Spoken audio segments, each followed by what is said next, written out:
મુક્તિ બંધન ભાગ 2 ચેપ્ટર 46।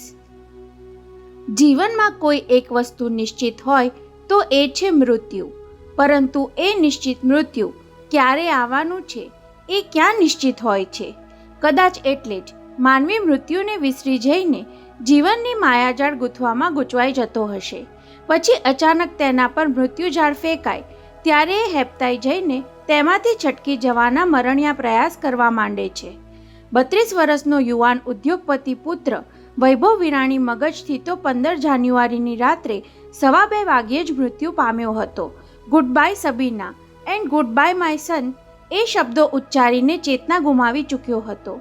એને માટે જીવનની એ જ અંતિમ ક્ષણો હતી, પરંતુ ત્યાર પછી 17મીની બપોરના 4:15 વાગ્યા સુધીના બીજા 39 કલાક દરમિયાન વૈભવને મૃત્યુજાળમાંથી મુક્ત કરવા સ્વજનોએ ભરપૂર પ્રયાસો કરી જોયા, પણ કાળ દેવતાએ મચક આપી નહીં। મૃત્યુને આપણે કાળ દેવતા ભલે કહીએ, પરંતુ કોઈ યુવાન જીવને એ પોતાનો શિકાર બનાવે છે ત્યારે તેને કાળ દાનવ કહેવાનું મન થઈ જાય છે। જુવાન જો દીકરાના અકાળ અવસાનથી વધુ અસહ્ય આઘાત તેની જન્મદાતા માતા માટે બીજો શું હોઈ શકે?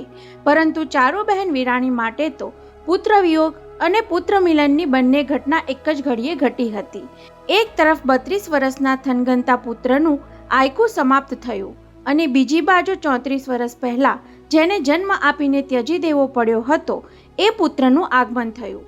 એકનો તીવ્ર શોક તો બીજાનો અતિ આનંદ, એવી બેવડી ભીસ કોઈ પણ માતાને મૂર્છિત જ કરી દે ને। ઈશ્વર, તું તારાથી બનતું બધું જ કરી છૂટ્યો।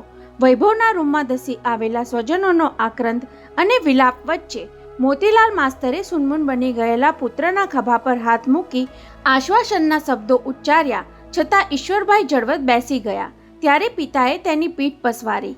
હિંમત રાખ દીકરા, બિચારી ચારુ વહુ હોશકોશ ગુમાવી બેઠી છે, ત્યારે તું ભાંગી પડીશ તો આ છોકરાઓને કોણ હિંમત આપશે?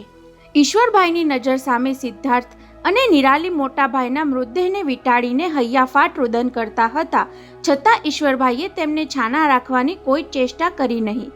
ત્યારે રતનબાએ નજીક આવીને હાક મારી, મરદ થઈને આ મૂડ કેમ બની ગયો ઈશ્વર?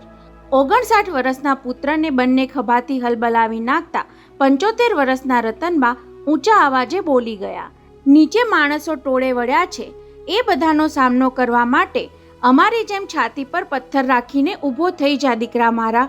અને માતાના એ છેલ્લા 2 શબ્દો કઠણ કાળજાના ઈશ્વરભાઈના મર્મ સ્થાને સ્પર્શી ગયા હોય તેમ બાજુમાં ઊભેલા રતનબાના પેટ પર માથું ટેકવી નાના બાળકની જેમ એ ધ્રુસકે ધ્રુસકે રડવા લાગ્યા। ઘડીભર રતનબાની છાતી પરથી પથ્થર હટી ગયો હોય તેમ એમની આંખો પણ ઊના આંસુથી ઉભરાવા લાગી। કેટલા વર્ષે મારો ઈશ્વર આજે માના ખોળે માથું મૂકીને રડે છે, અને તે પણ કેવા કરુણ પ્રસંગે! તેમને યાદ આવી ગયું, મેટ્રિકમાં નાપાસ થયેલા ઈશ્વરને મુંબઈ નોકરીએ મોકલવાનું નક્કી થયું એ સાંજે આમ જ પોતાના ખોળામાં એ ધ્રુસકે ધ્રુસકે રડ્યો હતો, માં, તારા વિના મને મુંબઈમાં ગમશે નહીં। ત્યારે પુત્રના માથા પર હેતાળ હાથ પસવારતા રતનબાએ કહ્યું ન હતું કે દીકરા, એટલે દૂર મોકલતા મારું કાળજુએ કપાય છે, પણ શું કરું? મમતાના દ્રાસકાને છાતીમાં દબાવી રાખીને બોલ્યા હતા, અરે ઈશ્વર, તું તો મારો બહાદુર દીકરો છે, મુંબઈ જઈને કોઈને કળવા પણ નહીં દે કે તારી મા વિના તને ગમતું નથી। અને સાચે જ ત્યાર પછીના 40 વર્ષમાં ઈશ્વરે બીજા બધાને તો ઠીક, સગી માતાને દેખાવા નહોતું દીધું કે એને મા વિના ગમતું નથી। હવે બસ કરો તમે બધા। 5-7 મિનિટના આક્રંદ પછી રતનબાએ ઊંચા અવાજે એવી હાંક પાડી કે શોકમગ્ન ખંડમાં સન્નાટો છવાઈ ગયો। હજુ આપણે વૈભવને ઘેર લઈ જવાનો છે, સૌને સ્તબ્ધ કરી દે એવું એમનું મનોબળ હતું। સંધ્યાકાળ પહેલાં આપણે એને બોલતા બોલતા છાતી પરથી હઠી રહેલા પથ્થરને અંકબંધ રાખવા જેટલું રોકાઈને એમણે સંભળાવ્યું। સૂર્યાસ્ત થતાં પહેલાં આપણે એને ઘેરથી વિદાય આપી દેવાની છે। જેને રડવું હોય એ ઘેર જઈને રડે, બાકીના સૌ જુવાન જોતને કાંત આપવાની તૈયારીમાં લાગી જાઓ। છતાં સૌ તેને તાકીને જોતા રહ્યા એટલે રતનબાએ સૂચના આપવા માંડી, મનોહર, તું ડૉક્ટરને કહી શબગાડી મંગાવી લે, હું અને ઈશ્વર તેમાં વૈભવને ઘેર લઈ આવીએ છે। પછી પતિને કહ્યું, માસ્તર, તમે છોકરાઓને લઈને ઘરે ઉપડો, ત્યાં પહોંચીને વૈભવના રૂમમાં સાથરો તૈયાર કરાવો। પછી જોડિયાભાઈ રાજન સાજનને કામ ચીંધ્યું। તમે ચારુવહુને એમ્બ્યુલન્સમાં ઘેર લઈ જાઓ અને તમે ચારુબહેનની સારવારમાં રોકાયેલા ડૉક્ટર નર્સની બાજુમાં ઊભેલા યુવાન સાધુને કાંઈક કહેવા જતાં રતનબા અટકી ગયા. પછી બંને હાથ જોડી ભારપૂર્વક બોલ્યા, સંન્યાસી, અમારા વૈભવને મૃત્યુમાંથી ઉગારી લેવા ગુરુજીએ તમને છેક ઋષિકેશથી મોકલ્યા, પણ તમારો ફેરો ફોકટ થયો. કહેતા રતનબાએ 2 ડગલા નજીક જઈને ઉમેર્યું, સુતકાળવાળા ઘરમાં રહેવા ખાવાનો બાદ ન હોય તો અમારા વિરામવિલામાં પધારો.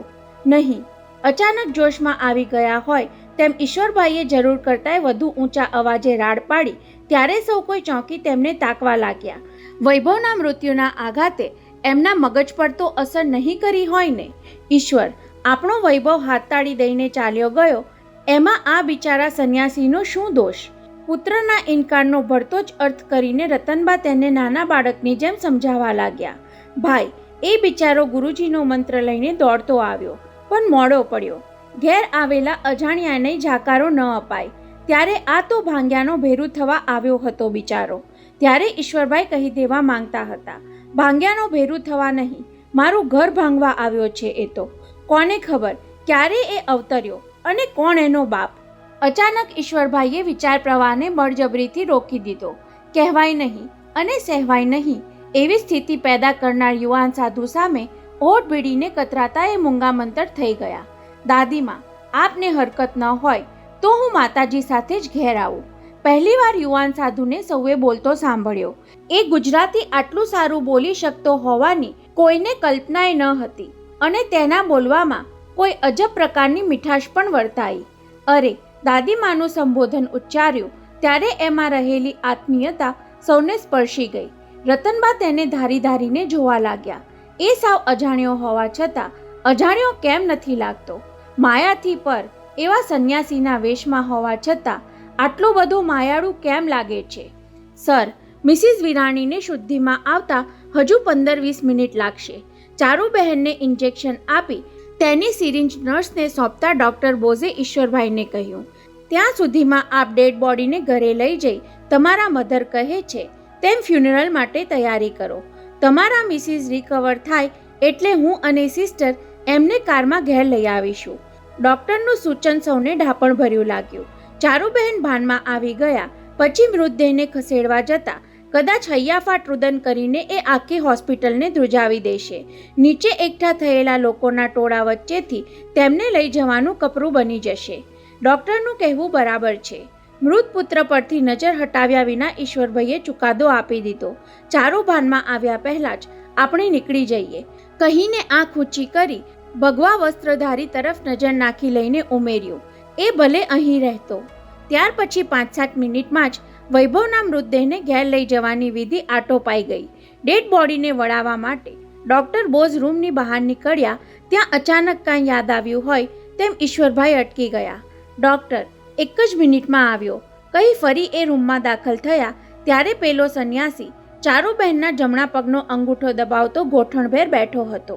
આવતાની સાથે જ માની સેવા ચાકરીનો દોડ કરવા માંડ્યો. મનમાં બબડતા એ દબાતા પગે સોફા પર બેહોશ પડેલી પત્ની તરફ સરકી ગયા. પછી પાછળથી યુવાન સાધુનો ખભો દબાવવાનો વિચાર કર્યો પણ હાથ પાછો ખેંચી લીધો. ના, મને એનો સ્પર્શ સુદ્ધા ન ખપે. સાંભળ, પોતે અચાનક આવી ચડીને ધારદાર અવાજે કહ્યું છતાં પેલો જરાય ચમક્યો નહીં. એથી ઈશ્વરભાઈ પોતે થોડા હેપતાયા.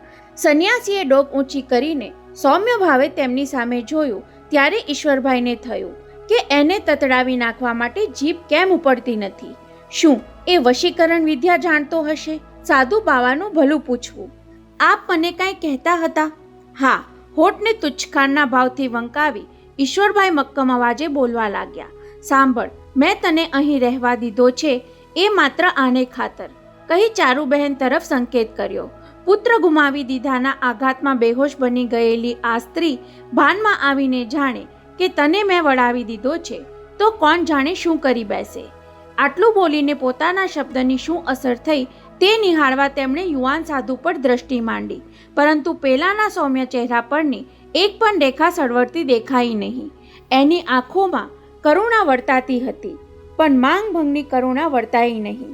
ત્યારે જરા કડક અવાજે એમણે કહેવું પડ્યું, મારા પુત્રના મૃત્યુનો મલાજો અને તારા આ ભગવા વસ્ત્રોના માન ખાતર તને ઘેર આવવા દેવાની મેં સંમતિ આપી છે, એ યાદ રાખજે.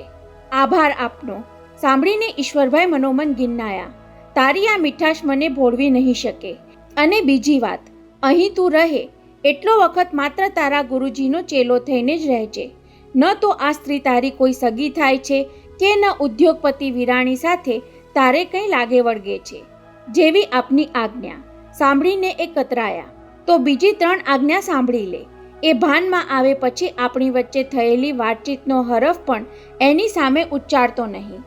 ત્યારે 2 હાથ જોડીને સંન્યાસી કહેવા જતો હતો કે આપનો એ આદેશ હું માથે ચડાવું છું. પણ ત્યાર પહેલાં તો ઈશ્વરભાઈએ પીઠ ફેરવી લઈ ચાલતી પકડી હતી. સૂર્યાસ્ત સમયે વિરામવિલાથી વૈભવની અંતિમ યાત્રાનો આરંભ થયો ત્યારે દુશ્મનોની આંખોમાં પણ ઝળઝળિયા આવી જાય એવા હૃદય વિદારક દ્રશ્યો સર્જાઈ ગયા. સંખ્યાબંધ સગા સંબંધીઓ, વૈભવ ગ્રુપની કંપનીઓના સેંકડો સ્ટાફ સભ્યો અને ઓળખીતા પારખીતા પાડોશીઓએ ધ્રુસકે રડતા હતા. જેમ યુવાન પ્રેમીઓ પ્રત્યે માણસની સહાનુભૂતિ જાગે છે, તેમ યુવાનના અકાળ અવસાન માટે કોઈના પણ મનમાં આપોઆપ ખેદ પેદા થઈ જતો હોય છે. તેમાં આ તો લાખો શેરહોલ્ડરો ધરાવતી કંપનીઓના ઉજ્જવળ ભાવિનો ધ્રુવ તારો હતો. વૈભવને તેના શયનખંડની ભોંય પર ગાયના છાણથી લીપેલા સાથરા પર સુવડાવ્યો ત્યારે સૌને હિંમત આપનારા રતનબા પોતે જ ભાંગી પડ્યા હતા. ભલા ભગવાન, અમારા આ કુળદીપકના બદલામાં એના દાદી દાદાની આવરદા લઈ લીધી હોત તો તને શું ખોટ પડવાની હતી? એમના એ હૈયાફાટ આક્રંદે વિરામવિલાની દિવાલને હચમચાવી નાખી ત્યારે મોતીલાલ માસ્તરે 75 વર્ષના પત્નીને પોતાના પડખામાં લઈ લેવા પડ્યા હતા. વિરાણી કુટુંબમાં સૌથી સરળ અને ભગવાનના માણસ મનાતા માસ્તર સૌને આશ્ચર્ય થાય એટલી હદે પોતાના અકાળ અવસાન પર અડીખમ થઈને ઊભા હતા. મહારાષ્ટ્ર રાજ્યના મુખ્યમંત્રી, ગૃહમંત્રી અને નાણામંત્રી જેવા મહાનુભાવો, તાતા, બિરલા અને દાલમિયાની કંપનીઓના વડાઓ ઉપરાંત 2-3 વિદેશી રાષ્ટ્રના કોન્સલ જનરલો જેવા પણ અંતિમ યાત્રામાં સામેલ થવા વિરામવિલા આવી પહોંચ્યા ત્યારે ઈશ્વરભાઈ વિરાણીએ પણ એમના આશ્વાસન ઝીલવા માટે મન મક્કમ કરી લેવું પડ્યું. તત્કાલ નિર્ણય લઈને સૌને જાણ કરી દેવામાં આવી કે વૈભવને ચંદનવાડી ઇલેક્ટ્રિક સ્મશાન ક્રિમેટોરિયામાં અગ્નિદાહ આપવામાં આવશે. 7 વાગ્યા સુધીમાં અંતિમ યાત્રા ચંદનવાડી પહોંચી જશે એટલે સૌને ત્યાં જ આવવા માટે વિનંતી કરવી. ઇલેક્ટ્રિક સ્મશાન ગૃહમાં અંતિમ સંસ્કાર શું કામ, એવું પિતાએ પૂછ્યું ત્યારે ઈશ્વરભાઈએ સમજાવ્યું કે આ બધા મહાનુભાવો માટે એ સ્થળ વધુ અનુકૂળ રહેશે. મહાનુભાવોની અનુકૂળતા ખાતર આમ કરવાનું માસ્તર પિતાને અજુગતું લાગ્યું છે એ કડી જઈને એમણે બીજું પણ બંધબેસતું કારણ આપી દીધું હતું. બાપુજી, મારી તમારી વાત જુદી છે. આધુનિક વિચારો ધરાવતા વૈભવના અંતિમ સંસ્કાર માટે એ જ સ્થળ યોગ્ય ગણાય. ત્યારે મોતીલાલ માસ્તરે દલીલ કે વિરોધ કરવાનો અવસર નથી એવું વિચારી નમતું જોખી દીધું, પણ એ બાબતનો આગ્રહ જરૂર રાખ્યો. ભલે ઈશ્વર, તમને સૌને ઠીક લાગે એમ કરજો, પણ વૈભવના મૃતદેહને ગાડીમાં મૂકતા પહેલા અહીંથી નીચે સુધી લઈ જવામાં કે સ્મશાન ગૃહમાં દરવાજેથી અંદર લઈ જતી વખતે એને આપણે કાંધ આપવાની છે. બોલતા બોલતા એ ગળગળા બની ગયા. મારો વૈભવ એના દાદા, પિતા, કાકા અને નાના ભાઈની કાંધે ચડીને પરલોક સીધાવશે ઈશ્વર. અને મોટા ઘરના એ લાડકવાયો 4 સ્વજનોની કાંધે ચડીને વિરામવિલાના દરવાજે ઊભેલી એર કન્ડિશન સબવાહિની સુધી પહોંચ્યો ત્યારે કફ પરેડનો સમગ્ર વિસ્તાર માનવ મેદનીથી ઉભરાઈ ચૂક્યો હતો.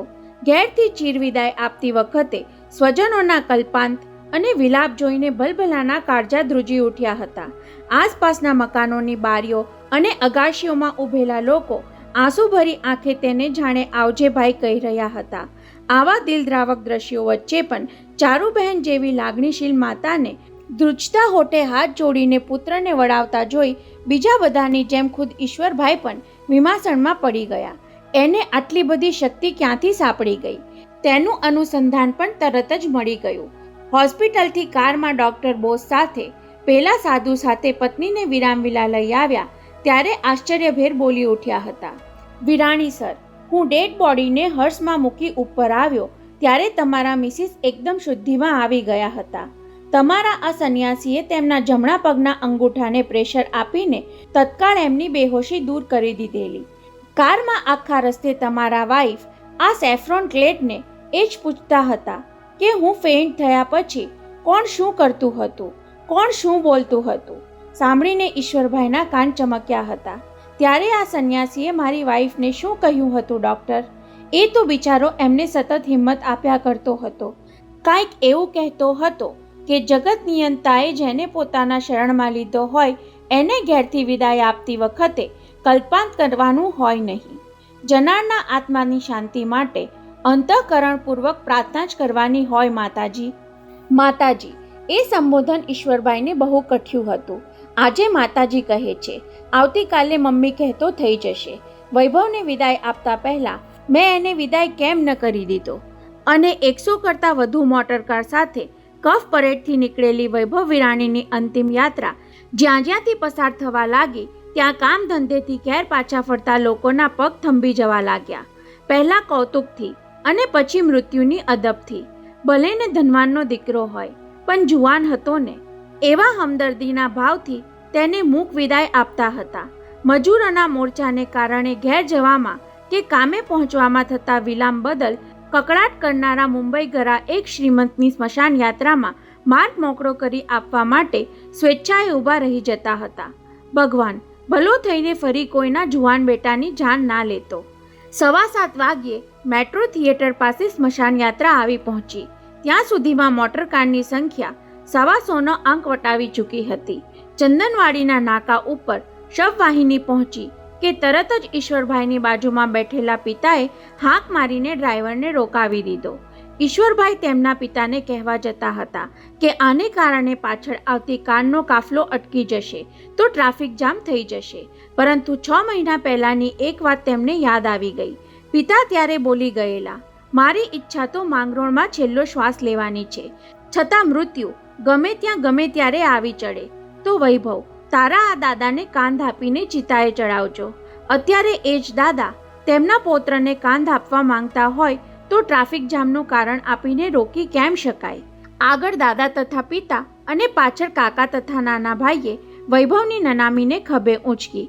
ત્યારે રામ બોલો ભાઈ રામના નાદથી જાણે આખી ચંદનવાડી ધ્રુજી ઉઠી.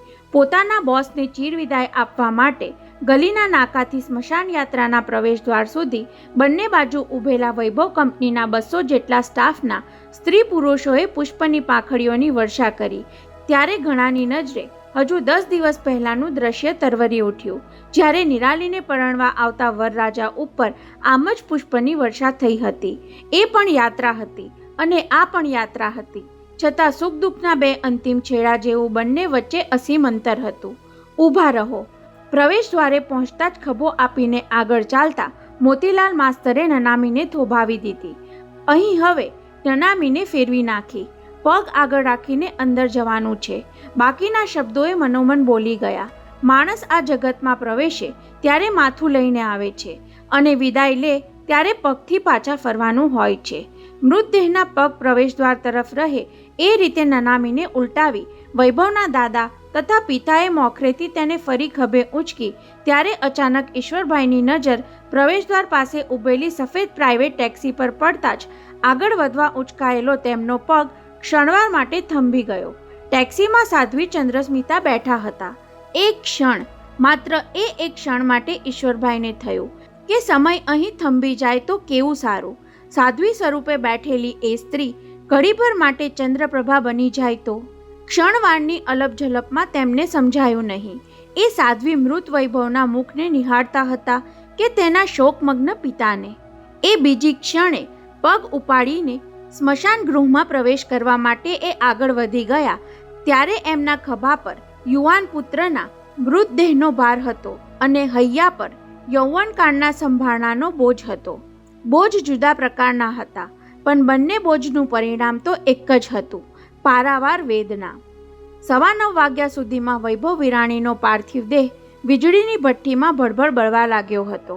હાજર રહેલા સ્નેહી સંબંધીઓ, વેપારી ઉદ્યોગપતિઓ તથા મંત્રીઓ તંત્રીઓને કુટુંબજનો હાથ જોડીને વિદાય આપવા લાગ્યા હતા. સ્મશાનના નાટકઘર જેવા હોલની એક ખુરશી અને ખૂણો ખાચરો તો લોકોની હાજરીથી ખીચોખીચ હતા. ઉપરાંત બહારના કમ્પાઉન્ડથી છેક ગલીના નાકા સુધી જાણીતા અજાણ્યા માણસોએ પરસ્પરના ખભા ઘસાય એ રીતે ઊભા રહીને આ અમંગળ અવસરમાં હાજરી પુરાવી હતી. ઉદ્યોગપતિ વિરાણી જાતે હાથ જોડી દરવાજા સુધી જઈને વ્યક્તિગત રીતે વિદાય આપી આવ્યા ત્યારે લોકો વિખરાવા માંડ્યા. મોટા ભાઈને છેક સુધી વડાવા સ્મશાનમાં આવેલી નિરાલીને સમજાવી ઈશ્વરભાઈએ દાદા સાથે ઘેર મોકલી આપી હતી. જતાં જતાં પુત્રીના કાનમાં ફૂંક પણ મારી હતી. પહેલા સાધુને સવારની ફ્લાઇટમાં દિલ્હી મોકલવા માટે ટિકિટનો બંદોબસ્ત કરવાનું મેં કહી દીધું છે.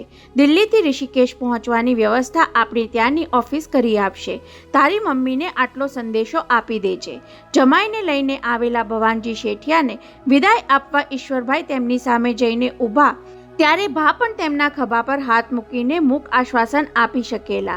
40 વર્ષ પહેલા જે હાથ પોતાના ગાલ પર વીંજાયો હતો એના સ્પર્શથી ઈશ્વરભાઈનો ખભો ધ્રુજી ગયો હતો. નિરાલીના સત્કાર સમારંભમાં એ આશીર્વાદ આપવા આવ્યા ત્યારે મનોમન પોરસ કર્યો હતો. શેઠિયા, તે દિવસે તમારી ચંદ્રપ્રભાનો હાથ પકડ્યો ત્યારે તમાચો મારવાને બદલે અમારો હસ્તમેળાપ કરાવવાનું તમને સૂઝ્યું હોત તો એ ચંદ્રપ્રભાની દીકરી આવી ધૂમધામથી પરણતી જોઈને તમે ધન્ય બની ગયા હોત. પરંતુ ઈશ્વરભાઈનો એ પોરસ અત્યારે તમાચા જેવું કામ કરી ગયો. હવે તો ભવાનજી ભાને એમ કહેવું પડે કે સારું થયું તમારી ચંદ્રપ્રભાને મારી સાથે ન વરાવી, નહીતર જુવાન દીકરાના મોતનો ગોજારો આઘાત ચારુને બદલે તમારી દીકરીએ વેઠવો પડત. આવું ન કહી શકનાર ઈશ્વરભાઈ એવું પણ ન બોલી શક્યા કે સ્મશાન ગૃહના દરવાજે પ્રાઇવેટ ટેક્સીમાં બેઠેલી સાધ્વી થઈ ગયેલી ચંદ્રપ્રભાને તમે જોઈ કે નહીં? ગુનાની જેમ દુઃખ પણ માણસને થોડીવાર માટે રાંક બનાવી દે છે. એવા વખતે બીજાને મારેલું મહેણું પણ પોતાને જ વાગતું હોય છે. કદાચ એટલે જ ભવાનજી શેઠિયા સામે ઈશ્વરભાઈના હોઠ સિવાયેલા જ રહ્યા હશે. હવે હોલમાં 25-30 માણસો જ રહ્યા હતા. સ્ટાફના 15-20 સભ્યો બહાર ઊભા હતા. બાકીના સ્ટાફ મેમ્બર્સને આવતીકાલે વૈભવભાઈના શોક નિમિત્તે કંપનીઓની તમામ ઓફિસો બંધ રાખવાની છે એવું કહીને સિદ્ધાર્થે વિદાય કરી દીધા હતા. મોટા ભાઈ, આવતીકાલે છાપવા માટે મૃત્યુ નોંધ મોકલવાનું કેમ કરીશું? મનોહરલાલે વિચારમગ્ન બેઠેલા મોટાભાઈ પાસે આવીને કહ્યું ત્યારે એ બધું ઘેર જઈને નક્કી કરીશું કહી ઈશ્વરભાઈ ફરી સામેના ખાલી સ્ટેજ પર તાકવા લાગી વિચારમાં ગૂંથાઈ ગયા. કેમ જાણે એ તખ્તા પર વૈભવના જીવન નાટકના દ્રશ્યો ભજવાતા હોય. તેમની નજર સમક્ષ દ્રશ્યો તો ઉપસતા જતા હતા પણ ક્રમબદ્ધ નહીં. પહેલો પ્રસંગ વૈભવ મેટ્રિક પાસ થઈને આવ્યો તે તાજો થયો. ડેડી, હું ફર્સ્ટ ક્લાસ પાસ થઈ ગયો. ટીચર કહેતા હતા કે એન્જિનિયરિંગ કોલેજમાં મને આસાનીથી એડમિશન મળી જશે. નહીં માય સન, દીકરાની પીઠ થાબડતા પોતે કહ્યું હતું, મારું સપનું તો તને મોટો ઉદ્યોગપતિ બનાવવાનું છે. ઇજનેર થઈને પુલ કે મકાન બાંધવાને બદલે ઇન્ડસ્ટ્રીના મોટા મોટા પ્લાન્ટ નાખવામાં તારે મારી સાથે રહેવાનું છે. એ માટે રોકેલા ઇજનેરો તારી આગળ પાછળ બોસ કરતા ફરતા હશે. ત્યારે વૈભવે એટલું જ કહેલું, ઓકે ડેડી, તમારી સાથે જોડાવા માટે હું કોમર્સની લાઈનમાં જઈશ, પણ લોકોની નજરે હું પિતાનો પડછાયો બનવા નથી માંગતો. માત્ર બાપના નામથી ઓળખાવા નથી માંગતો. શાબાશ બેટા. 17 વર્ષનો વૈભવ આવું બોલી શક્યો એ બદલ ગૌરવ અનુભવતા પોતે ત્યારે કહેલું, અરે હું તો એવું ઈચ્છું છું કે ભવિષ્યમાં લોકો મને વૈભવના પિતા તરીકે ઓળખતા થાય. પરંતુ એવું કાંઈ થાય એ પહેલાં તો વૈભવ આમ અધવચ્ચે જ સાથ છોડીને ચાલ્યો ગયો. અરે વીજળીના અગ્નિમાં હવે તો બળીને ભસ્મ પણ થઈ ગયો. સ્મશાન ગૃહમાં બેઠેલા ઈશ્વરભાઈથી ધગધગનો નિશ્વાસ નંખાઈ ગયો. છેલ્લા 2-3 વર્ષથી તો ઉદ્યોગ સ્થાપવાની ગતિ વધારવા માટે વૈભવ તેમને વારંવાર ટોક્યા કરતો. ડેડી, તમે વૈભવ ટાવર્સ પર તરાપ મારતા ચિત્તાને ઊભો રાખ્યો છે, પણ આજકાલ આપણી ગતિ ચિત્તાને શરમાવે એટલી ધીમી કેમ થઈ ગઈ? દેશના મહાનગરોમાં વૈભવ ગ્રુપની હોટેલ્સ હોય, આપણા પોતાના અખબારો પ્રકટ થતા હોય, એવું કેમ વિચારતા નથી? તેના જવાબમાં પોતે કહ્યું હતું, માય સન, તારો આ ડેડી હવે બૂઢો થવા લાગ્યો છે. નહીં ડેડી, વૈભવે જુસ્સાભેર સંભળાવ્યું હતું, ચિત્તા જેવો હું તો જુવાનજોત બેઠો છું ને. ત્યારે એમની છાતી ગજગજ ફૂલી હતી અને આજે એ છાતી પર જવાનજોત દીકરાનો જનાજો સ્મશાન ગૃહે ઊંચકી લાવતા સુધીમાં ચિરાઈ ચૂકી હતી. પોતે એક જ સાંજમાં 10 વર્ષ વધુ બૂઢા થઈ ગયા હોય એમ અત્યારે બેવડ વળીને બેઠા હતા. એક પછી એક પ્રસંગો રંગમંચ પર ભજવાતા હોય તેમ ઈશ્વરભાઈના માનસપટ પર સાકાર થતા ગયા અને તેમને વધુને વધુ વ્યાકુળ બનાવતા ગયા. ત્યાં અચાનક એમને એક વિચાર આવ્યો. છેલ્લા શ્વાસ લેતા પહેલાં વૈભવ શુદ્ધિમાં હોત તો એ શું બોલ્યો હોત? એણે પોતાની કોઈ અંતિમ ઈચ્છા વ્યક્ત કરી હોત ખરી? અરે, અકસ્માત પહેલાંના છેલ્લા 2 દિવસમાં વૈભવ સાથે પોતાને શું વાત થઈ હતી એ પણ તેમને યાદ નહોતું આવતું. અને મળતા પહેલાં એ મળ્યો તો પણ કોને? પેલી સબીનાને. મા બાપની સામે તો માત્ર બેહોશીમાં જ દેખાયો. એ વિચારે તેમના હૈયાને વલોવી નાખ્યું. વૈભવના છેલ્લા શબ્દો શું હતા એ કોને પૂછવું? છઠ, એ કાળમુખીનું તો મારે મોઢું પણ નથી જોવું હવે. તો પછી હા, પેલીને ત્યાં જતા પહેલાં એ ચીનુને મળ્યો હતો અને ઝાટકા સાથે તેમણે ગરદન ઊંચી કરીને આસપાસ જોયું. પોતાની જેમ ચીનુ ચોકસી પણ ખૂણામાં ઊંધું ઘાલીને બેઠેલો દેખાયો. ચીનુ, એમણે હાક મારીને તેને બોલાવ્યો. હં શેઠજી, કહેતો એ બાજુમાં આવી થોડો ઝૂકીને ઊભો રહ્યો એટલે બેસ કહીને બાજુમાં બેસાડ્યો. ચીનુ, આપણા બધામાંથી છેલ્લે વૈભવને મળનાર તું હતો. હાજી. તો એ કહે કે એની સાથે તારે શું વાતચીત થયેલી?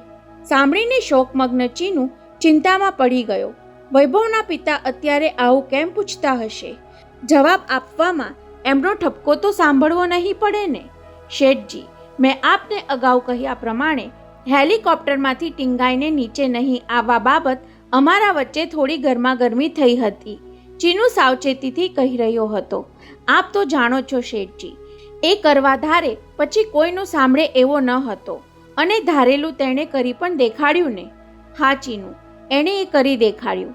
ઈશ્વરભાઈથી નિશ્વાસ નંખાઈ ગયો. અને એ કરી દેખાડ્યા પછી મારો વૈભવ કેટલો ખુશ હશે, કેવો હરખાતો હશે. કેમ ચીનુ? ખુશ તો હોય જ ને શેઠજી. બોલતા બોલતા ચીનુને યાદ આવી ગયું અને કહેવા જેવું છે કે નહીં એવો વિચાર આવતા પહેલાં હોઠે પણ આવી ગયો. શેઠજી, બીજી એક બાબત માટે એ બેહદ ખુશ હતો. કઈ બાબત ચીનુ? ત્યારે ચીનુએ જીભ કચડી નાખવા બદલ પસ્તાવો થયો. કેમ બોલાતું નથી ચીનુ? ઈશ્વરભાઈ તેની મૂંઝવણ પામી ગયા હોય તેમ પૂછ્યું. કહી દે ચીનુ, મારા વૈભવની એ અંતિમ બેહદ ખુશીનું કારણ જાણવા માટે હું બેહદ બેચેન છું. ગભરાયા વગર બોલી નાખ. મને નહીં ગમે એવું હશે તો પણ વૈભવની એ ખુશીને હું ખુશીથી સાંભળી લઈશ. શેઠજી, સબીનાને ઘેરથી મધરાતે પાછા ફરતી વખતે વૈભવે કારમાંથી મારે ઘેર ફોન જોડેલો. હે? ઈશ્વરભાઈ ખરેખર ચોંક્યા. એવું તે શું હતું કે તને મધરાતે કારમાંથી તેણે ફોન કરવો પડ્યો? વૈભવ બેહદ ખુશ હતો શેઠજી. એણે મને કહ્યું કે કાલ સવારનો સૂરજ ઉગતા પહેલાં મુંબઈની બજારમાં મળતા તમામ ફૂલોથી સબીનાના ઘરને મહેકાવી દેજે. એવું શું કામ ચીનુ? ત્યારે ચીનુના હોઠ સજ્જડ ભીડાઈ ગયા. નજર નીચી થઈ ગઈ. ક્યાંય સુધી એ બોલ્યો નહીં. ત્યારે ઈશ્વરભાઈ અકળાઈ ઉઠ્યા. મેં કહ્યું ને કે જે હોય તે બોલી નાખ, કહીને ગળગળા અવાજે ઉમેર્યું. ન કહે તો તને વૈભવના સોગંદ. હજુ તો જેના મૃતદેહના અસ્થિ ફૂલ પણ હાથમાં આવ્યા ન હતા એના સોગંદ આપ્યા ત્યારે ચીનુના હોઠ ઉઘડી ગયા. શેઠજી, ચાલુ કારે એણે મને ફોન કરીને કહ્યું. ફરી બોલતા બોલતા જરાવાર રોકાઈને બળપૂર્વક બાકીના શબ્દોએ બોલી ગયો. ચીનુડા, સાંભળ. I am very happy. She is pregnant. Sabina is pregnant. અને એટલું સાંભળતા જ ઈશ્વરભાઈના હૃદય પર હુમલો થયો હોય એમ જમણો હાથ ડાબી છાતી પર દાબી દીધો. પળવારમાં તેમની મુખરેખા તંગ બની ગઈ. ચીનુએ આ શું કહ્યું? વૈભવે આ શું કર્યું? જેને મેં કદી જોયો નથી એવો એક યુવાન ચારુનો પુત્ર બનીને સાધુ વેશે ઘરમાં આવ્યો. તેને નજર સામેથી હટાવવા મથું છું ત્યાં કોઈ બીજાના આગમનની આ વીજળી માથા પર ત્રાટકી. એ આઘાતથી કળવળતા થોડી વાર લાગી. પછી એ ટટ્ટાર થયા. ધારદાર નજરે ચીનુ સામે જોયું. સાંભળ ચીનુ. હાજી, સબીના પ્રેગ્નન્ટ છે એ તું જાણતો નથી અને વૈભવ પણ જાણતો ન હતો. એમના અવાજમાં કરડાકી આવી ગઈ. હવે પછી કોઈની સામે આ બાબત એક હરફ સુદ્ધા ઉચ્ચાર્યો છે તો તારી જીભ કાપી નાખીશ. સમજ્યો? સમજી ગયો શેઠજી, કહી ચીનુ ચૂપચાપ ત્યાંથી સરકી ગયો. પરંતુ ઈશ્વરભાઈ વિરાણીને ત્યારે ક્યાં ખબર હતી કે સ્મશાન ગૃહના દરવાજે કાળા કાચવાળી કારમાં સબીના પોતે વૈભવના અસ્થિફૂલ લેવા માટે આવી હતી.